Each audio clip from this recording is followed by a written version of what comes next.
매주 토요일에는 마음 건강을 주제로 이야기를 해드리고 있고요. 오늘은 그 17번째 시간, 자기 공감이라는 주제로 이야기를 해드려 볼까 해요.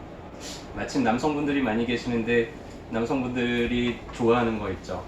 멋진 자동차. 멋진 차가 있으면 이걸 가지고 전국 방방곡 곳을 돌아다니면서 신나게 여행을 하면서 이 세상을 좀 경험을 할 수 있을 거예요. 근데 이 차를 잘 관리하시는 분들도 있고 그냥 뭐 대충 저도 관리를 좀 소홀히 하는 편인데 뭐 대충 이렇게 타는 분들도 있을 거예요. 근데 자동차가 좀 오래 가려면은 평상시에 좀 점검도 잘하고 뭐 공기압은 괜찮은지 냉각수는 충분한지 배터리는 뭐 충분한지 한 번씩 타이어도 교환을 해주고 뭐 브레이크 패드도 교환을 해주고 이렇게 관리를 잘 하면서 여러분들이 차를 오랫동안 이렇게 아끼면서 타고 계실 겁니다. 만약에 자동차를 운전하다가 사고가 났어요. 네, 경험하지 않으면 좋지만은 뭐 운전을 하다 보면 어쩔 수 없이 이렇게 사고 경험을 한두 번 정도씩은 하시게 될 텐데요. 사고가 나면은 누구한테 책임이 있을까요? 자동차를 운전하는 사람이 책임을 져야 될까요? 아니면은 자동차가 책임을 져야 될까요? 당연히 네, 자동차는 책임이 없죠. 자동차를 운전을 하는 사람이 책임을 져야 되겠죠. 뭐가 부주의했거나 아니면 평소에 정비를 좀 소홀히 했거나 하기 때문이죠. 자동차가 사고가 안 나게 하려면 어떻게 해야 되죠? 조심해야죠. 평소에 자동차 상태도 잘 점검을 하고 운전을 하면서 창 밖을 계속 관찰을 할 거고요. 그 다음에 차 내부에 이런 어떤 경고등 같은 것들을 여러분들이 눈여겨서 볼 겁니다. 연료 게이지가 깜빡깜빡해요. 그러면 어떻게 해야 돼요? 주유소 가서 기름을 넣어야죠. 그러면은 깜빡깜빡하던 연료 게이지가 사라지겠죠. 자, 근데 만약에 내가 그렇게 깜빡깜빡하는 신호를 무시를 합니다. 아유, 귀찮아. 내지는 이렇게 깜빡깜빡하는 신호를 못 봤어요. 내가 부주의해서 인지를 못했어요. 그러면 어떤 일이 벌어질까요? 자동차가 어느 순간 멈춰버리겠죠. 만약에 고속도로를 쌩쌩 달리다가 그 한가운데서 멈추기라도 한다 그러면은 대형 사고로 이어질 수도 있을 겁니다. 그래서 우리는 평소에 이 자동차가 보내는 여러 가지 신호들, 그리고 자동차 밖과 안에 있는 여러 가지 신호들을 예의주시하면서 그러면서 안전하게 운전을 해나가실 거예요. 저는 사람이 살아가는 것도 이거하고 좀 비슷하다고 생각을 합니다. 여러분들이 여러분들의 몸을 가지고 태어났어요. 그리고 여러분들의 이성이, 여러분들의 마음이 이 몸을 가지고 한 100년 정도 평생을 이 세상을 운전을 하면서 많은 것들을 경험을 하고 살아가시고 있을 거예요. 자, 근데 그러다가 가끔씩 한 번씩 여기에 사고가 납니다. 어떤 사람이 오지랖 넓은 오지랖퍼가 야, 너 그런 거 안 어울려. 넌 맨날 왜 그러니? 뭐 이런 사소한 말 한마디 때문에 갑자기 그 사람과의 관계가 확 틀어지기도 할 거고요. 혹은 몸이 어느 순간 크게 아프면서 문제가 생기기도 할 거예요. 자, 우리가 인간관계에서 사고가 나든지 몸에서 어떤 불편한 증상이 나타나든지 이런 것들이 크고 작은 사고에 해당이 됩니다. 이런 사고를 예방하기 위해서는 여러분들이 평소에 좀 주의 깊게 내 몸이 보내는 신호들, 내 마음이 보내는 신호들을 예의주시할 필요가 있습니다. 그러면은 미리 사고를 막을 수가 있겠죠. 우리 몸이 보내는 여러 가지 신호들이 있는데요. 우리 몸에서 느껴지는 감각들, 뭔가가 좀 뻐근하네, 혹은 뭐가 좀 저리네, 이런 것들도 신호지만요.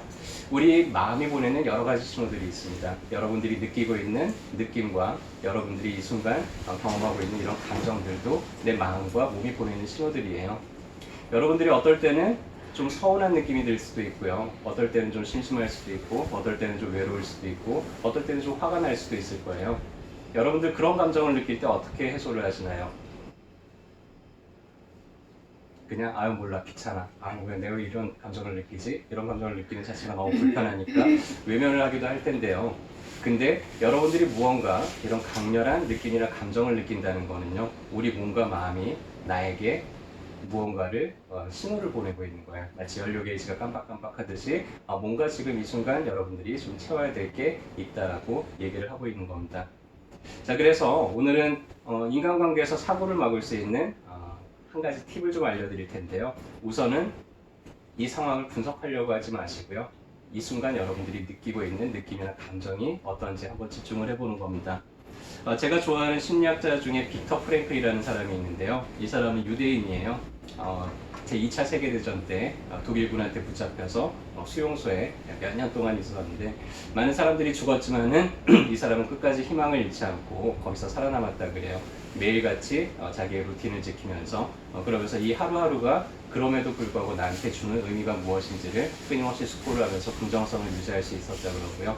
그렇게 살아남은 경험을 바탕으로 의미심리학이라는 심리학의 한 분야를 구축한 그런 분입니다. 이분이 남긴 유명한 말이 있는데요. 네, 영어로 BT 뭐 이렇게 써 있어요. 네, 여러분들이 읽기 어려워하실 것 같아서 제가 친절하게 한글로 해석을 했습니다. 자극과 반응 사이에 공간이 있다. 저는 이 말을 되게 좋아합니다. 그리고 그 공간에서의 선택이 우리 삶의 질을 결정한다. 라는 이야기를 남겼는데요. 이 공간이요, 사람들마다 상당히 다릅니다. 어떤 사람들은 이 공간이 상당히 좁은 사람들이 있어요. 그러면은 자극을 받자마자 바로 어떤 반응들이 나타나겠죠. 누가 나를 쳐다보자마자 갑자기 욱하는 마음에 들어서 뭘 쳐다봐! 뭐 이런 식으로 반응을 할 수도 있을 거고요. 누가 나한테 너나 잘해 그러면은 갑자기 또 막 서운함이 막 일면서 너 지금 나한테 맨날 그럴 수가 있니? 이런 반응이 나타날 수도 있을 거예요. 근데 어떤 사람들은요, 이 공간이 상당히 넓습니다. 그래서 누군가가 나를 자극을 하더라도 그 자극 안에서 잠시 우리가 선택을 해볼 수가 있어요. 내가 여기에서 상대방한테 어떻게 행동을 할지 혹은 나 자신한테 어떻게 행동을 할지를 선택을 해볼 수가 있을 거예요. 자, 근데 이 공간을 좀 키울 수 있는 방법이 있습니다. 여러분들이 이 공간 안에 잠시 머무르면서 이 공간을 조금씩 키워나갈수록 어떻게 보면 여러분들의 삶을 좀 더 의도적이고 여러분들의 뜻대로 만들어갈 수가 있을 거예요. 이 공간을 키우는 방법 중에 하나가 자기 공감을 하는 겁니다. 마샬 로젠버그라는 심리학자가 있는데요. 인본심리학자 중에서 유명한 이분이 비폭력 대화라는 책을 쓰셨는데 이게 상당히 세계적으로 많이 퍼져 있고 저도 이 수업을 꽤나 많이 들었어요. 되게 간단하면서도 간단한 툴 하나로 여러 가지를 해소를 하는데 이분이 얘기하는 주제는 이겁니다.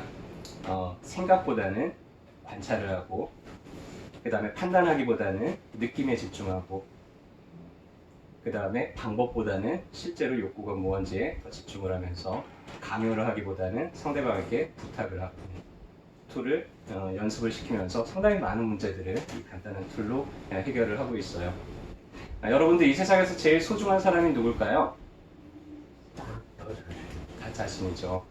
그래서 우리가 어떤 일이 발생을 했을 때 가장 먼저 챙겨야 될 사람은 나 자신입니다.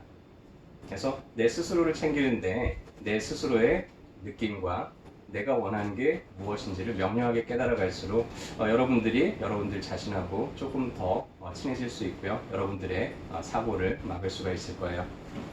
그래서 어떤 자극을 받았을 때 한번 가만히 집중을 해보는 거예요. 내가 저 말을 들었을 때, 이 상황을 보았을 때 내가 지금 어떤 느낌을 받고 있지? 내 느낌이 뭐지?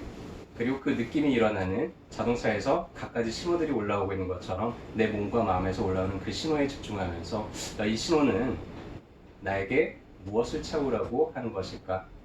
연료 게이지가 깜빡거리면 우린 기름을 채워야 되죠. 배터리 잔량이 모자랐다 그러면은 다시 충전을 해야 되는 것처럼 우리에게 어떤 느낌이 생길 때마다 우리는 그 느낌을 해소하기 위해서 무언가를 채워야 되는 그런 욕구들이 있습니다.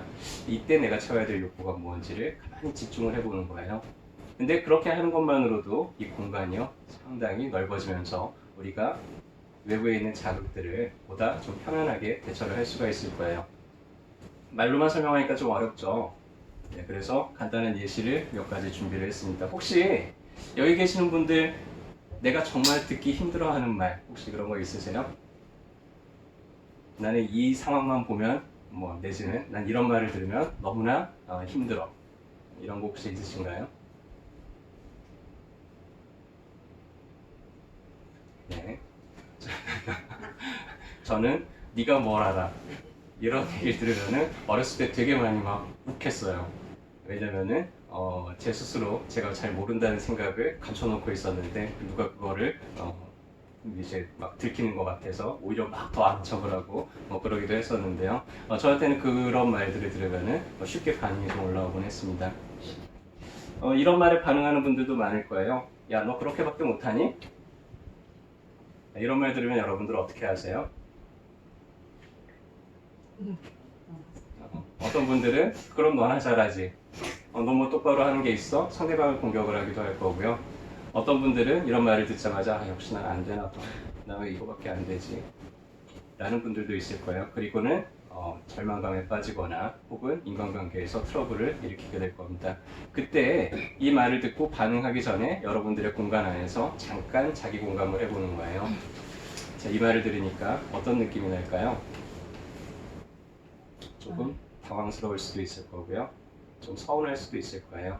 그 느낌에 그냥 집중을 해보는 거예요. 아, 저 말을 들으니까 내가 지금 많이 당황스럽고 좀 섭섭하네. 자, 그 느낌이 요구하는 욕구가 무언지 조금 더 집중을 해보는 거예요. 아, 내가 지금 당황스럽고 섭섭한데 내가 뭘 원하고 있지? 아, 나 그래도 상대방의 마음에 안 들지는 몰라도 내가 그래도 노력했다는 거에 대해서는 좀 인정을 해줬으면 좋겠고, 내가 그래도 계속해가지고는 노력하고 있고 발전해 나가고 있다는 거에 대해서는 좀 알아줬으면 좋겠다. 자, 그 정도 욕구까지만 집중을 하더라도 좀 여러분들이 느꼈던 그런 느낌들이 많이 해소가 되는 거를 경험을 할 수가 있을 겁니다. 이런 말 들을 때, 야, 니나 잘해. 뭐 이런 말 들으면은 여러분들 어떤 느낌들이 생기세요? 어떤 생각들이 떠오르세요?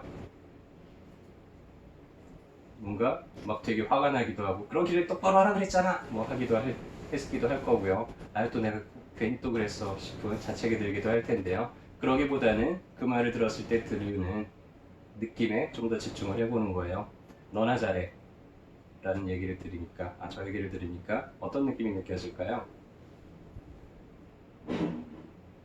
좀 서운할 수도 있고요. 약간 좀 짜증이 나거나 화가 날 수도 있을 겁니다. 내가 저 얘기를 들으니까 좀 짜증나고 좀 화가 나는구나. 나는 이 상황에서 우리가 같이 약속했던 거에 대해서 조금 잘 지켜나가고 이런 것들이 앞으로도 계속 좀 잘 지켜질 거라는 걸 확인하고 싶은데 라는 그런 욕구가 떠오를 수도 있을 거고요. 나는 좀 내가 알고 있는 것들을 상대방이 좀 더 잘할 수 있도록 돕는데 그런데 좀 기여를 하고 싶은데 라는 욕구가 떠오를 수도 있을 거예요. 자, 그렇게 해가지고는 여러분들이 원하는 게 무엇인지가 정확하게 찾아졌다 그러면은요, 이제 그 다음에는 그거를 채우기 위한 행동들을 하게 되실 수가 있을 겁니다. 짜증을 내거나 나 자신을 자책하기보다는요, 그렇게 내가 원하는 게 무엇인지를 명료하게 찾고요, 또 그것들을 해결해 나갈 수 있도록 여러분들이 할 수 있는 행위들을 구체적으로 할 수 있게 된다면요, 여러분들이 여러분들의 삶을 보다 멋지게 이렇게 헤쳐나갈 수 있을 거라고 생각을 합니다. 이런 작은 강의들이 여러분들의 그런 삶을 살아가는 데 있어서 여러분들이 안전하게 그리고 여러분들의 삶을 아주 행복하게 경험해 나가는 데 도움이 됐으면 좋겠습니다.